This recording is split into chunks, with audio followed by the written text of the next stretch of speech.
আর দিদিমণির সাগরেদ হয়েছে, তার একটা ভাইপো আছে, চেনেন তো? কেউ কেউ বলে কয়লা ভাইপো।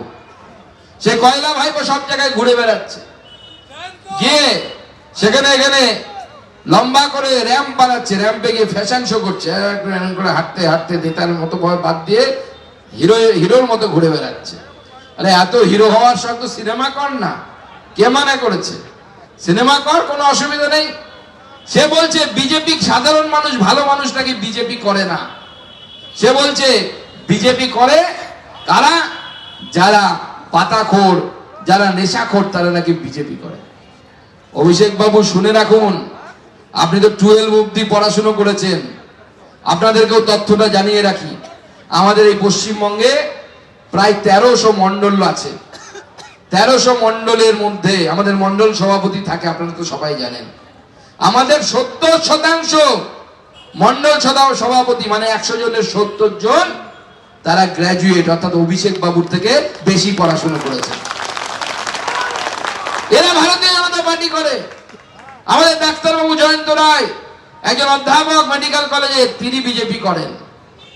আমাদের প্রত্যেকটি নেতা তারা ভারতবর্ষের সামনে এক একজন তার নিষ্ঠা, তার সততা, তার প্রমাণ রেখেছেন। আপনি দুদিনের ছোড়া, দুদিনকার ছোকরা রাজনীতিতে এসেছেন, আপনার বিরুদ্ধে এত অভিযোগ। আর আমরা কিভাবে রাজনীতি করি জানেন? আপনি তো 7 দিন আগে আমার লোকসভাতে গেছিলেন বালুরঘাটে। বালুরঘাটে গিয়ে প্রেস কনফারেন্স করছে, এই করে সুকান্ত মজুমদার কি করেছে না করেছে কিছু করেনি, কিন্তু একটা কথা বলার কিন্তু দম অভিষেক ব্যানার্জিও দেখাতে পারেনি। সেটা হচ্ছে যে সুকান্ত মজুমদার দুর্নীতি করেছেন। এটা হচ্ছে আমাদের দম। আপনি অনেক অভিযোগ করে এসেছেন, রাজনৈতিক অভিযোগ, ঠিক আছে, আমি মেনে নিচ্ছি। আমরা দেখিয়ে দিয়েছি প্রমাণ করে যে আমরা কি কাজ করেছি, আমাদের সরকার কি কাজ করে। কারণ কিন্তু আপনি দুর্নীতির কোনো অভিযোগ আমার বিরুদ্ধে করতে পারেননি, কারণ আমরা নরেন্দ্র মোদীকে ফলো করি। আমাদের সাংসদ বসে আছেন, দুবারের সাংসদ, আমাদের বিধায়ক বসে আছে।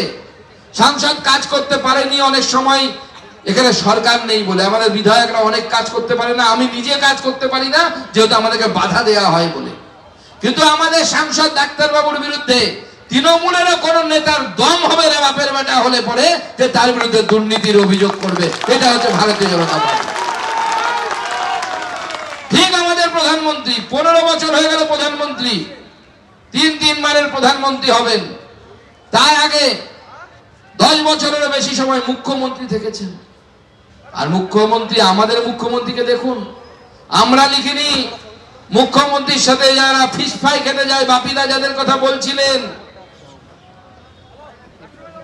যাদের কথা শুনে বাপিদা বলছিলেন যে মুখ্যমন্ত্রী যাদেরকে ফিশ ফ্রাই খেতে ডাকেন নবান্নে, আর বাপিদা কি গান একটা শোনালেন, সেখানে গিয়ে সেখানে আবার গানও করে তারা। আমি তো শুনেছিলাম অন্য গান করে। ফিশ ফ্রাইতে খাওয়া দাওয়া হয়ে গেছিল, তখন বিমান বসু হাত জোর করে মুখ্যমন্ত্রীকে বলছেন, দিদি আসি তাহলে। তখন নাকি মুখ্যমন্ত্রী গান গেয়েছিলেন, যেও না চলে চলে যেও না, চলে গেলে মধুরা তার তো পাবে না।